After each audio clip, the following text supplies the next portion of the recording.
Welcome back to Get Your Life. This has to be one of the most craziest revocation hearings. He was able to get both his baby's mom, the one that he was actually that actually caused him to go back to jail, and his current girlfriend to both come to his parole hearing and pretty much lie for him. You know, the girlfriend shows up and speaks well on the baby's mom, but the baby's mom is the one that caused him to be put back into jail because they had a domestic dispute. He punched her in the face, he ripped her shirt, but today she's saying that she lied about everything. So let's take a listen. Committee on Parole is called to order. Today is it's 8:58 a.m. on Thursday, May 24th. My name is Cheryl Renitza, serving as chair for today's parole. My colleagues on the panel seated to my left is Mr. Danny Babymother, to my right is Mr. Chuck Tillis. We are at DOC headquarters in Baton Rouge, and staff here would please introduce yourself to the record. Everything trucks? Sure. Francis Abbott. Our first remote location this morning is at Union Parish Detention Center, and we have before us Mr. Gibson. Good morning, Mr. Gibson. Can you hear us? Good morning. Yes, ma'am. Okay, good. Would you introduce yourself, tell us your name and your DOC number, please? Antonio Gibson, 749-430.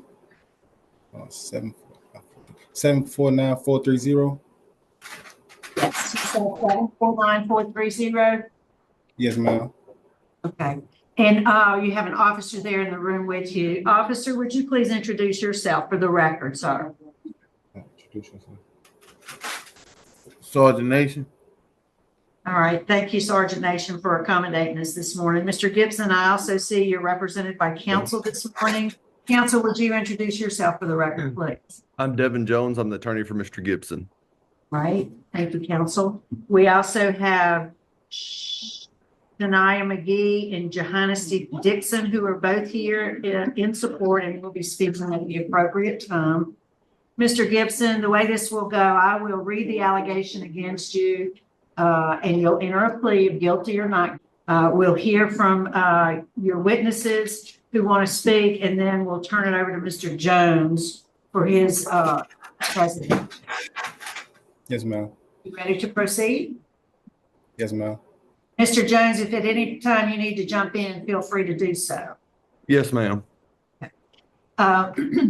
So, Mr. Gibson, we're here for a revocation decision because you're accused of violating the conditions of your parole, specifically condition number 4, and it reads, on March 27, 2024, you were arrested by the Parish Sheriff's Office for domestic abuse battery with child endangerment. On April 12, 2024, that charge was dismissed. However, how do you plead to violating condition number 4 of your parole conditions? Not guilty. And so your case has been assigned to me, Mr. Gibson, so I'm going to take the lead on the interview this morning. So you were detained, that was March 27, 2024. So you've been in jail since then. Yes, ma'am. Well, tell us what happened that caused you to be in jail in the first place. Why were you arrested? There's a traffic violation. They had pulled me over. And so why were you arrested for domestic abuse battery? March 2023, my kid's mother had asked me to watch the kids while she go out of town for a party, and I volunteered into that. And when she came back, it looked like she had been into altercation, but I started asking her. She had got overexcited with me. We got into an argument, and then I just left. My sister told me that she had called the police. I reported to my parole officer immediately.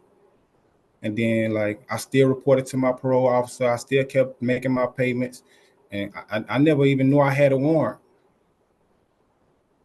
So let me get to the report. When did the incident occur? Alleged incident, I should say. sometime in March. I believe it was March of 2023. March 13, 2023. And when did you report to your parole officer? You reported, or you didn't know, you say you didn't know you had a warrant for your arrest. Yeah, but I still told him about the incident. I still told him what happened because my sister told me she called that my kid's mother had called the police. So I told him about it, and I told him to look into it for me, but he never got back with me on it because I guess he didn't see no warrant either. So I just kept reporting, kept paying him. So you Kept paying my advised him shortly after the incident happened, you're saying? Yes, ma'am. Let's see if I see it. I don't see that in his notes. Amen.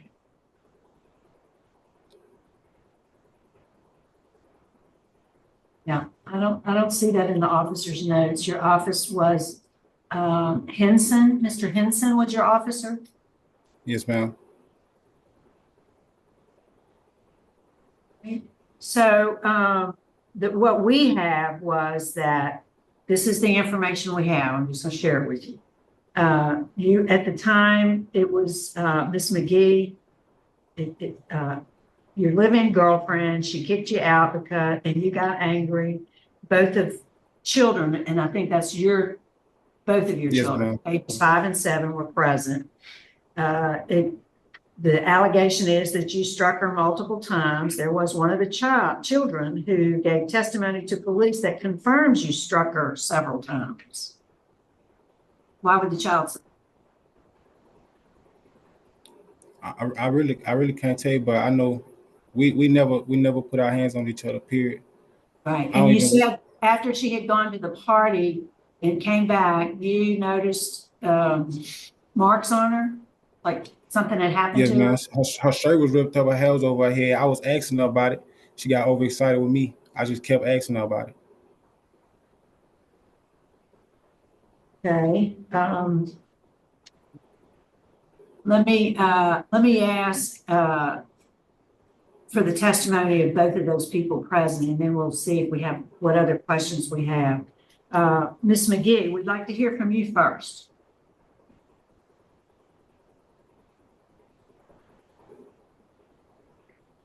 Yes, ma'am. All right, what information would you like us to know? I was out all night at a party. Excuse me. He did keep my kids and other stuff went on before I made it home or whatever. We was just like in an argument or whatever. My kids was in the living room and my daughter, like she's very dramatic, so she really don't know what's going on. She just hearing me talk, so she's just going off what I'm saying. She's So going my off of kids was, what you're yes, saying? You said, she's going off what I'm saying because I'm talking to myself with other people, but my kids were never in the room while we were arguing. We never had no physical altercation or whatever. It's just, yeah, why did you call the police? because I want him to leave. So you're saying he refused to leave? Yeah, at the time. By the time the police came, he was gone.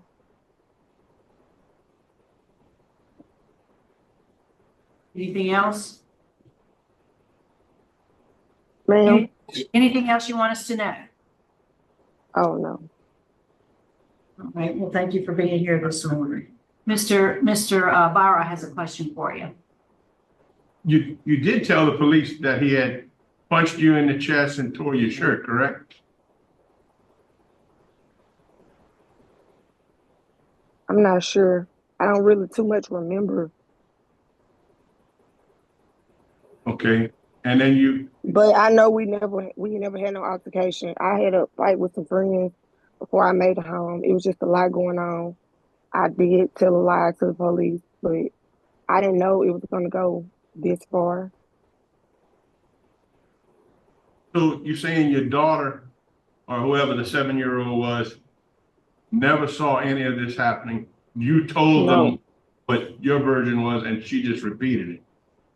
Is that how it went? How did she, because she told the police that she saw him hitting you. And I'm just wondering where the 7-year-old comes up with a story like that. And you said you told her or she overheard you or something like that. No, I said she's overhearing a I heard, conversation. what? Well, I was talking over you. I didn't hear you. She's overhearing a conversation. She's hearing bits and pieces. But at the same time, she's very dramatic and they don't know what's going on. And the conversation she's overhearing is you telling it to the police, or you? Who else was there? No. She's overhearing the conversation with me and someone else. All right, that's all I have. For her. So there was someone else in the home? No. So you were talking to somebody on the phone or something? Right. All right, thank you. Ms. Dixon, could we hear from you, please? Hello, I'm Antonio's girlfriend. My name is Honesty. Basically, I just wanted to say I've been with Antonio for going on a year now. Shania, she's a great mother. Antonio, he's a great father. They're great co-parents. Shania does work a lot, so when she needs help, she calls Antonio, and he's always there for her. That's what I've noticed so far. I haven't seen any drama or bitterness between any of them. So when I found out this news, it came to a shock to me because I would have never seen or thought Tonio would ever do something like that to Shania or to me, because I would put myself in Shania's shoes. And that's just all I have to say about the situation. Yeah. All right, well, thank you for speaking with us this morning. Are there any more questions of Mr. Gibson? Yeah. Mr. Barrow? Mr. Gibson, if we were to release you, where do you plan on living and with who? My sister. Your sister? Yes, sir. All right.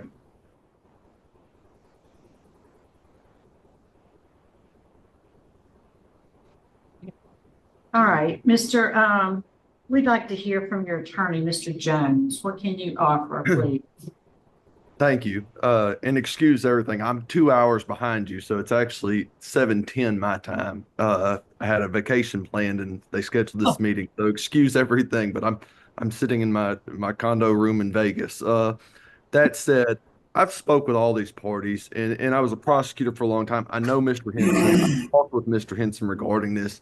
He said he did tell me, he said, look, he did tell me that they had gotten into it. And I told him, look, if they issue anything, you need to let me know. And Brian said, yeah, I was aware of it, but nothing ever came. I said, okay. So I talked with Honesty. I talked with Shania. I said, tell me what went on. There was an affidavit that we actually submitted electronically that I had Shania fill out, that she came into the office and said, tell me what went on. And it basically, here's what went from what I was able to get from them this instant. And I get why some people are apprehensive to say, hey, I may not have told the truth to the cops, because doing it here probably has less likelihood of some blowback. Doing it in state court is going to have a problem.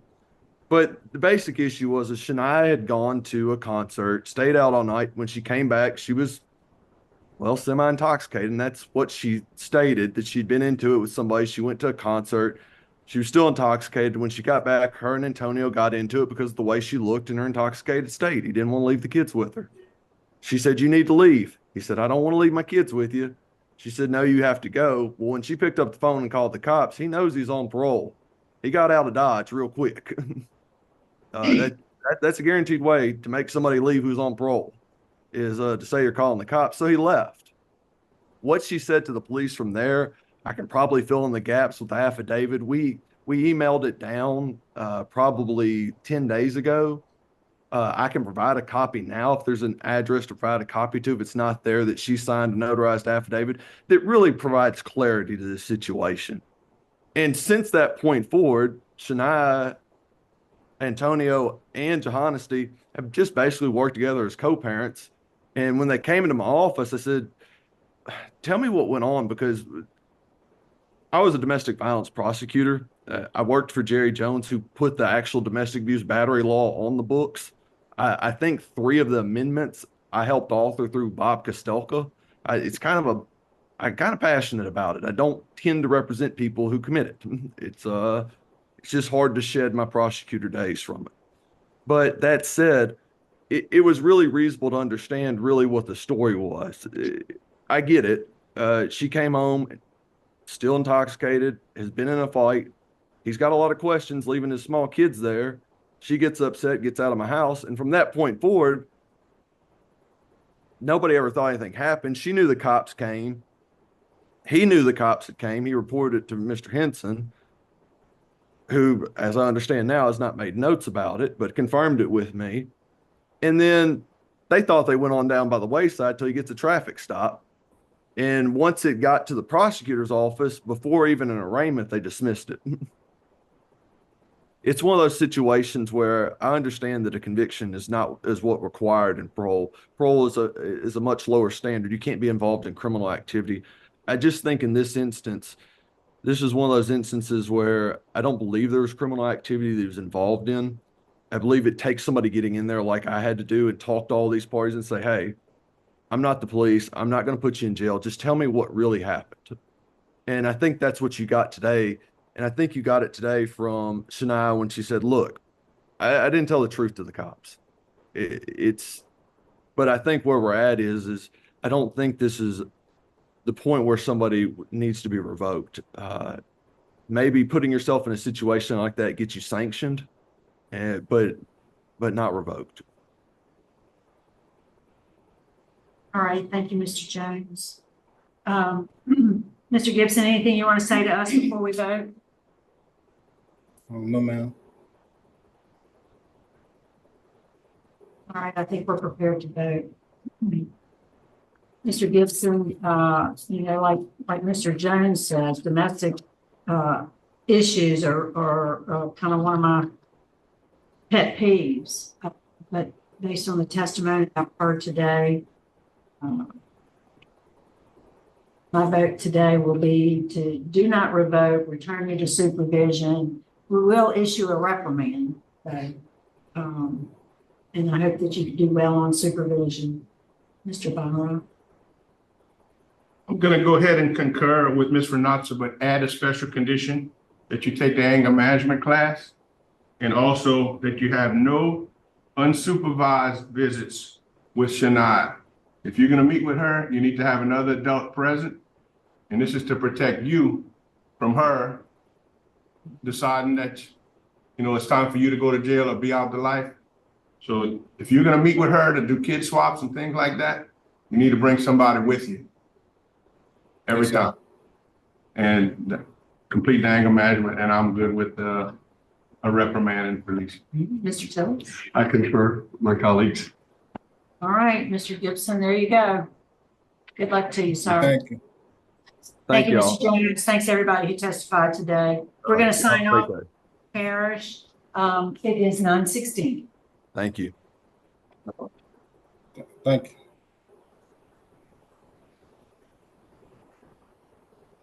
you. I go home. Totally? I can tell. Totally, it's time to Be sure to like this video and subscribe to my channel and turn on your notifications so that you know when I post the next video. Thanks for watching.